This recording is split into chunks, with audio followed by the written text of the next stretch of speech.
pojok kemarannya. Hari ini aku mau jelasin tentang ini nih, penyakit-penyakit yang sering muncul di aglonema. Kemarin ada beberapa teman yang tanya, Mbak, ini aglonema aku kena apa ya, kok gini begini. Nah, ternyata waktu saya cek, aglonemanya kena kutu sisik. Jadi hari ini saya khusus mau jelasin penyakit-penyakit aglonema, khususnya kutu sisik. Nah, penyakit aglonema yang sering muncul itu adalah kutu kebul ya. Pertama kutu kebul, kutunya putih-putih dan dia bisa terbang. Terus yang kedua, nah ini yang paling susah ya, kalau menurut saya yang paling susah, spot merah ya. Nah, kalau spot merah ini bakteri ya, bakteri. Nanti penjelasan lebih detail tentang spot merah dijelasin di segmen yang lain. Nah, yang ketiga ini kutu sisik. Nah, jadi ini juga nggak sengaja ketemu ya, padahal biasanya sehat-sehat aja di aglonema yang ada di sini. Kebetulan ini kemarin waktu saya cek, ternyata ada kutu sisik yang nempel di balik daunnya ini. Nah, kutu sisik nanti penjelasan ilmiahnya ya, apa nama ilmiahnya, terus dia masuk kelas apa, nanti ada di keterangannya. Nah, untuk kutu sisik penampakannya seperti ini ya. Ini ya kutu sisik penampakannya seperti ini. Kutu sisik sebenarnya sepertinya nggak bisa terbang ya, nggak bisa terbang, cuman perkembangbiakannya cukup cepat. Jadi hitungan hari aja dia beranak yang akhirnya menyebar ke seluruh daun tanaman seperti ini contohnya. Nah ya, jadi ini ya, ini semua kutu sisik. Nah, itu tadi karena perkembangbiakannya cukup cepat, hitungan hari dia berkembang biak.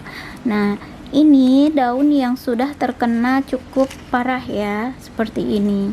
Nah, ini juga kena tapi belum parah, belum sebanyak yang ini. Jadi yang satu udah mulai menguning. Nah, yang satu masih bertahan. Tapi kalau kita biarkan, ini pun akan sama nasibnya seperti ini. Jadi harus cepat kita tanggulangi. Nah, ini bisa juga kena sampai ke batang-batangnya. Beruntung ya, beruntung saya cepet dapetin ketahuan ya, cepet ketahuan.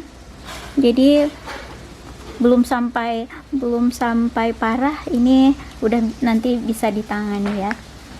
Meskipun tidak menyebabkan kematian yang langsung mati, enggak ya, sebenarnya enggak. Cuman kalau memang tidak tertangani, nanti lama-lama aglonema kita akan menjadi jelek ya. Nah, ini kan cantik ya aglonemanya, kucingnya ya. Nah, apa sih obatnya? Nah, ayah, bunda, teman-teman semua, yang bisa dipakai untuk mengobati sejenis kutu-kutuan adalah insektisida macam ini ya. Bisa pakai merek lain ya, ada beberapa merek nggak saya sebutkan, tapi asal judulnya insektisida ini nanti bisa dipakai ya untuk kutu sisik. Nah, ini takarannya adalah 0,5 ml per 1 liter air. Jadi untuk satu botol semprotan yang ukurannya 1000 ml ya, atau 1 liter, itu insektisidanya 0,5 ml. Nah ini insektisida yang sudah saya masukkan, sudah saya larutkan. Caranya kita semprot ke bagian yang kena kutu sisik tadi.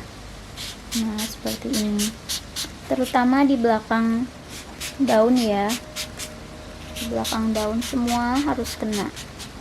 Nah, jadi nanti telur-telurnya juga dia mati ya. Nah, karena kutu sisik ini lengket ya, meskipun udah saya semprot, dia nggak begitu saja lepas, tapi harus dikerik. Nah, dikerik sampai bersih, dikerik sampai bersih. ya semuanya. Memang untuk merawat tanaman ya memang harus penuh kesabaran, jadi harus satu-satu dikerik seperti ini ya. Bisa menggunakan tisu basah atau sikat gigi yang lembut ya untuk membersihkannya, atau cukup menggunakan tangan bisa juga. Yang pasti hati-hati ya supaya daunnya jangan sobek. Nah, jadi setelah disemprot bisa kita bersihkan. Bagaimana kalau cuma disemprot saja? Apa bisa? Ya, hamanya tetap mati, cuman dia akan tetap menempel di daunnya. Lalu sebaliknya, bagaimana kalau cuma dikerik aja? Cuma dikerik aja bisa, tapi telur-telurnya ini nanti tidak terdeteksi ya. Yang telur-telur yang tidak terdeteksi ini nanti tidak mati ya.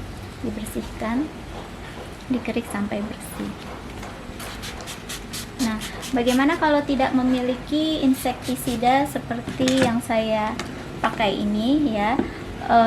Biasanya untuk menangani hama kutu sisik ini bisa juga menggunakan sabun cair ya. Ada beberapa merek yang bisa kita pakai, contohnya Mama Lemon atau Sunlight, itu bisa dipakai untuk menanggulangi kutu sisik.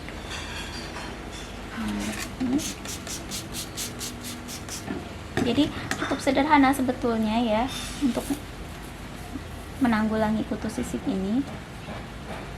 Untuk pengaplikasiannya tidak harus seminggu sekali ya, asal kita lihat ada serangan bisa langsung kita aplikasikan ya.